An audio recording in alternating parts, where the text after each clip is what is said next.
Good morning students, मैं doctor Sucheta Gupta political science की आज की क्लास में आपका स्वागत और अभिनंदन करती हूँ। आज हम राज्यसभा की प्रमुख शक्तियाँ इस विषय पर जो है परिचर्चा करेंगे। मेरे पिछले व्याख्यान में मैंने आपको राज्यसभा का गठन, संरचना और उसके जो पावर्स हैं लोकसभा की तुलना में उसको समझाने की कोशिश की थी। आज जो है हम मेन पावर्स जो है राज्यसभा की उसको समझने की कोशिश करेंगे। अगर हम राज्यसभा की व्यवस्थापिका संबंधी शक्तियों की बात करें, विधायी संबंधी शक्तियों की बात करें, तो लोकसभा और राज्यसभा जो है दोनों ही सहयोगी हैं, मतलब सहयोगी कानून निर्मात्री संस्था है। लोकसभा और राज्यसभा दोनों को ही जो है कानून निर्माण के संबंध में समान शक्तियां प्राप्त है। जो साधारण विधेयक होता है वो दोनों ही सदनों में उसका पारित होना आवश्यक है। ठीक है। इन केस ऑफ डिस्क्रिपेंसी, या अगर हम बात करें विवाद होने की स्थिति में, अगर हम बात करें तो विवाद होने की स्थिति में विधेयक को जो है जॉइंट सेशन बुलाया जाता है। और जॉइंट सेशन के अंदर अगर हम देखें तो अनुच्छेद 106 के अंदर ये क्लियर कहा गया है कि अगर मतलब विवाद होता है लोकसभा और राज्यसभा के मध्य किसी साधारण विधेयक को लेके, तो उस विवाद होने की स्थिति में एक संयुक्त बैठक को बुलाया जाएगा। अब संयुक्त बैठक में क्या होगा, जो निर्णय होगा वो बहुमत के द्वारा लिया जाएगा। अब मैंने चूंकि लोकसभा की सदस्य संख्या ज़्यादा होती है राज्यसभा की तुलना में, तो हम ये कह सकते हैं कि यहाँ जो है लोकसभा का जो है वो जो इम्पोर्टेंस बढ़ जाती है और उसका जो दृष्टिकोण है वो इम्पोर्टेंट हो जाता है। ठीक है। लेकिन साधारण विधेयक के संदर्भ में अगर हम बात करें तो दोनों ही जो सदन है उन्हें जो है इक्वल पावर्स प्राप्त है। यूजुअली क्या होता है, जो इम्पोर्टेंट विधेयक होते हैं वो पहले लोकसभा में रखे जाते हैं और बाद में जो है वो राज्यसभा में आते हैं। ठीक है। दोनों सदनों से पारित होने के बाद ही जो है विधेयक जो है राष्ट्रपति के पास स्वीकृति के लिए भेजा जाता है। वित्त विधेयक को छोड़ दिया जाए तो मैंने आपको क्या बताया, दोनों ही सदनों के पास साधारण विधेयक के संदर्भ में अगर हम कह सकते हैं मोर और लेस सेम पावर्स हैं। जहाँ तक हम इसकी प्रशासनिक शक्तियों की बात करें, कार्यपालिका पर नियंत्रण संबंधी शक्तियों की बात करें, तो संविधान ये कहता है कि मंत्रिपरिषद जो है वो लोकसभा के प्रति उत्तरदायी है। राज्यसभा का मंत्रिपरिषद पर कोई नियंत्रण तो नहीं है, लेकिन वो उसको प्रभावित जरूर कर सकती है। राज्यसभा जो है प्रश्न पूछकर, पूरक प्रश्न पूछकर, स्थगन प्रस्ताव लाकर, काम रोको प्रस्ताव लाकर, इनके द्वारा जो है वो मंत्रियों पर जो है मंत्रियों पर नियंत्रण, हम ये बात करें मतलब मंत्रियों को अकाउंटेबल रख सकती है। वो प्रशासन संबंधी, नीति संबंधी जो योजनाएं हैं उनके बारे में जो है मंत्रिपरिषद से समय समय पर सूचनाएं भी मांग सकती है। तो कहने का क्या तात्पर्य है, अगर हम कार्यपालिका संबंधी शक्तियों की बात करें तो जो है मंत्रिपरिषद अगर हम देखें उत्तरदायी तो लोकसभा के प्रति होता है, लेकिन फिर भी जो राज्यसभा है वो जो है मंत्रिपरिषद पर को अकाउंटेबल रखने का काम, उनको मतलब जो है उनसे प्रश्न पूछने का काम, उनकी नीतियों पर डिबेट और डिस्कशन करने का काम रोको प्रस्ताव जो है पारित, ये सब करके जो है मंत्रिपरिषद को अकाउंटेबल रखती है अपने प्रति भी। हालांकि नियंत्रण मंत्रिपरिषद का राज्यसभा के द्वारा नहीं होता। अगर हम वित्तीय शक्तियों की बात करें तो वित्तीय फील्ड के अंदर अगर हम देखें तो राज्यसभा की जो स्थिति है वो कमजोर है। कैसे? पहली चीज तो जो वित्तीय विधेयक होगा वो रखा ही केवल लोकसभा में जाएगा। ठीक है। अब कोई विधेयक वित्तीय विधेयक है या नहीं, इसको कौन बोलेगा? इसके बारे में भी जो अनुशंसा है वो लोकसभा के अध्यक्ष के द्वारा जो है इसकी अनुशंसा की जाएगी कि ये फला विधेयक वित्तीय विधेयक है या नहीं। अगर स्पीकर ये कह दे लोकसभा का कि ये बिल जो है ये फाइनेंशियल बिल है, तो जो फाइनेंशियल बिल है वो कहाँ रखा जाएगा? वो रखा ही लोकसभा में जाएगा। ठीक है। दूसरी चीज, लोकसभा से पारित होने के बाद जो है ये वित्त विधेयक राज्यसभा में भेजा जाता है और इधर जो है राज्यसभा को 14 दिनों के अंदर अंदर जो है उसके अंदर मतलब उसे पारित करना होगा, वो उसके अंदर सुझाव दे सकती है। ठीक है। अब ये लोकसभा की मर्जी है कि वो उन सुझावों को माने या न माने।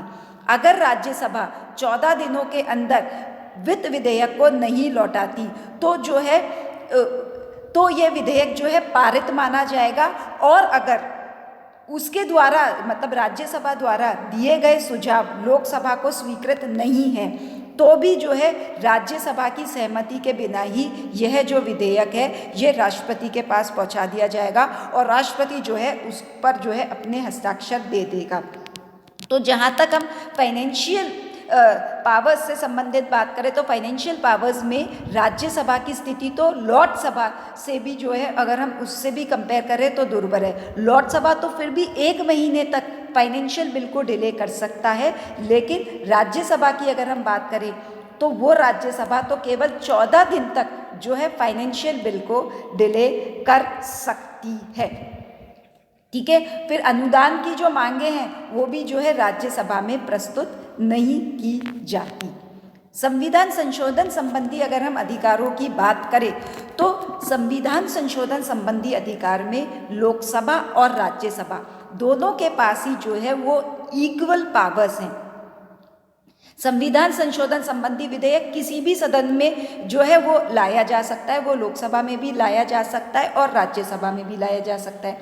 संशोधन के लिए यह आवश्यक है कि वह प्रत्येक सदन के जो है प्रेजेंट एंड वोटिंग मेंबर्स के 2/3 बहुमत से पारित हो। ठीक है, तभी यह संशोधन माना जाएगा। अगर गतिरोध होने की स्थिति में जो है मतलब कभी लोकसभा या राज्यसभा में गतिरोध उत्पन्न हो जाता है संविधान संशोधन संबंधी विधेयक को लेके, तो गतिरोध होने की स्थिति में जो है कोई भी संयुक्त बैठक की जो व्यवस्था है वो संविधान के द्वारा नहीं की गई है। देखो, साधारण विधेयक में अगर हम बात करें तो साधारण विधेयक में तो जो है अगर गतिरोध होता है तो उस गतिरोध होने की स्थिति में जो है संयुक्त बैठक का प्रावधान है, लेकिन संविधान संशोधन विधेयक में अगर लोकसभा और राज्यसभा के बीच में गतिरोध होता है तो संविधान द्वारा जो है किसी भी तरह के संयुक्त बैठक का जो है प्रावधान नहीं किया गया है। तो इसका क्या अर्थ हुआ? इसका यह अर्थ हुआ कि संविधान संशोधन संबंधी विधेयक को दोनों ही सदनों से पारित होना आवश्यक है, और यहाँ जो है लोकसभा और राज्यसभा जो है वो दोनों ही इम्पॉर्टेंट है। जैसे अगर हम बात करें 1978 के अंदर जो 45th कॉन्स्टिट्यूशनल अमेंडमेंट जो बिल आया था उसमें जो है राज्यसभा में मतलब राज्यसभा में इसमें कुछ चीज़ों में जो है सुधार की बात की थी, परिवर्तन की बात की थी, और उसे जो है लेटर ऑन जो है लोकसभा ने भी जो है उसे स्वीकार कर लिया था। ठीक है, तो यहाँ पर दोनों के पास जो है इक्वल पावर्स हैं। हम राज्यसभा की और भी पावर्स की अगर हम बात करें तो राष्ट्रपति के निर्वाचन, उपराष्ट्रपति के निर्वाचन और उनकी अगर हम बात करें पदच्युति के संदर्भ में अगर हम बात करें तो उनका जो राइट है वो वो राज्यसभा के पास भी है और लोकसभा के पास भी है। यानी राष्ट्रपति के इलेक्शन में elected members of Rajya Sabha and Lok Sabha दोनों पार्टिसिपेट करते हैं। उपराष्ट्रपति के निर्वाचन में संसद के दोनों सदन जो है वो पार्टिसिपेट करते हैं। राष्ट्रपति और उपराष्ट्रपति को हटाने के लिए जो इम्पीचमेंट प्रोसीजर लाया जाता है, इवन जजेस ऑफ सुप्रीम कोर्ट और हाई कोर्ट को हटाने के लिए जो इम्पीचमेंट प्रोसीजर लाया जाता है उसे भी दोनों सदनों के द्वारा ही पारित होना आवश्यक है। अब हम अगर राज्यसभा की यूटिलिटी की बात करें तो एक अपर हाउस होने के साथ साथ राज्यसभा की कुछ यूटिलिटी है कि नहीं है। देखो, अगर हम राज्यसभा की शक्तियों की बात करें तो ये बात तो सही है कि लोकसभा की तुलना में राज्यसभा के पास कम शक्तियां हैं, लेकिन फिर भी राज्यसभा की इम्पोर्टेंस है।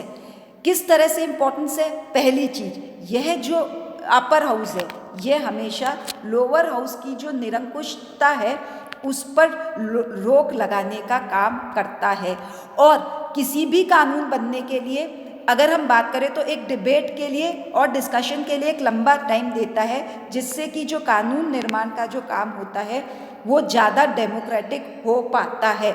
जल्दबाजी में अगर हम बात करें तो कोई कानून जो है वो पारित नहीं होगा। दूसरी अगर हम बात करें तो इंडिया ने जो है अपने यहाँ संघीय व्यवस्था को अपनाया है, और आपको पता है संघीय व्यवस्था के अंदर क्या होता है, लोअर हाउस तो जनता का रिप्रेजेंटेशन करता है और अपर हाउस किसका रिप्रेजेंटेशन करता है? अपर हाउस राज्यों का करता है। तो संघीय व्यवस्था के लिए तो वैसे भी 2 सदनों का होना आवश्यक है। तो हमारे यहाँ जो है राज्य जो है वो अपर हाउस जो है वो राज्यों का प्रतिनिधित्व करता है। तीसरी चीज, यहाँ पर जो 12 मेंबर्स नॉमिनेट किए जाते हैं ये कौन होते हैं? ये अनुभवी और विशेषज्ञ व्यक्ति होते हैं जो लोकसभा में निर्वाचित नहीं होते।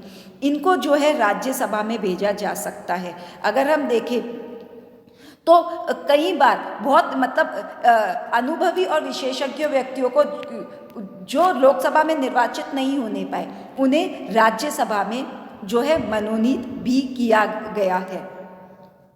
फिर मैंने आपको बताया संविधान संशोधन संबंधी विधेयकों, महाभियोगों, तो या इवन आपातकाल वाली जब स्थिति होती है उसका आकलन में भी जो है राज्यसभा के पास लोकसभा के जितनी ही पावर्स हैं। फिर कुछ पावर्स तो हमने पिछले व्याख्यान में भी देखी थी कि कुछ ऐसी शक्तियां हैं जो कि राज्यसभा के पास एक्सक्लूसिव पावर्स है। वो कौन कौन सी एक्सक्लूसिव पावर्स है? अगर नए लोक सेवा अखिल भारतीय सेवाएं पदों का अगर सृजन करना है अनुच्छेद 312 के अनुसार, तो इसके अंदर एक्सक्लूसिव पावर किसके पास है? ये एक्सक्लूसिव पावर राज्यसभा के पास ही है कि वो अखिल भारतीय सेवाओं का सृजन कर सके, या अनुच्छेद 249 के अंतर्गत राज्य सूची के किसी भी विषय को अगर राष्ट्रीय महत्व का राज्यसभा ऐसा प्रस्ताव पारित कर दे अपने 2/3 बहुमत से कि यह जो विषय है यह राष्ट्रीय महत्व का विषय है और संसद को इस पर कानून बनाना होगा, तो यह जो काम है ये भी राज्यसभा द्वारा ही किया जा सकता है। अगर हम राज्यसभा की वास्तविक स्थिति की बात करें तो ये बात तो सही है कि राज्यसभा की इम्पोर्टेंस इंडियन पॉलिटी में है। क्यों? क्योंकि मैंने आपको क्या बताया, पहली चीज तो हमने संघीय व्यवस्था अपनाई है और एक संघात्मक व्यवस्था के अंदर जो है राज्यसभा का महत्व होता है। क्यों? क्योंकि वो जनता का प्रतिनिधित्व करती है। फिर ये जो सदन होता है ये सदन एक अनुभवी सदन होता है जो कि निम्न सदन की जल्दबाजी में पारित किए गए विधेयकों पर रोक लगाता है। हम इसको एक विलंबकारी सदन के रूप में भी देख सकते हैं। ये विलंब करता है जिससे डिबेट और डिस्कशन को ज़्यादा टाइम मिले और जो है पॉलिटिकल एजुकेशन जो प्रोवाइड करने का काम है वो भी बेटर तरीके से किया जा सके। प्रोफेसर पायली का मानना है कि राज्यसभा जो है वो केवल अलंकारिक और अनावश्यक संस्था न रहकर शासन तंत्र का एक अनिवार्य अंग बन गया है। इसकी रचना अगर हम बात करें तो सलाहकार के रूप में की गई थी और जो है शीघ्र जो जल्दी में जो पारित किए गए जो विधेयक होते हैं उस पर रोक टोक लगाने के लिए, मतलब जल्दी में विधेयक जो है पारित न हो सके, ये चीज देखने के लिए की गई थी। यह सदन, मतलब हम ये बात करें यह छोटा सदन है, फिर भी एक हम बात करें एक परमानेंट सदन होने के कारण जो है इसमें कार्यों की स्थिरता और निरंतरता बनी रहती है। फिर बेसिकली जो है भारतीय हम पॉलिटी के अंदर बात करें, इंडियन पॉलिटी के अंदर जो है राज्यसभा आवश्यक है। क्यों? एक तो संघात्मक प्रणाली के कारण भी इसकी आवश्यकता बहुत अधिक है। ठीक है, तो राज्यसभा जो है अपने आप में एक बहुत इम्पोर्टेंट सदन है। हालांकि इसकी शक्ति अगर हम बात करें लोकसभा की तुलना में यह एक दुर्बल सदन है।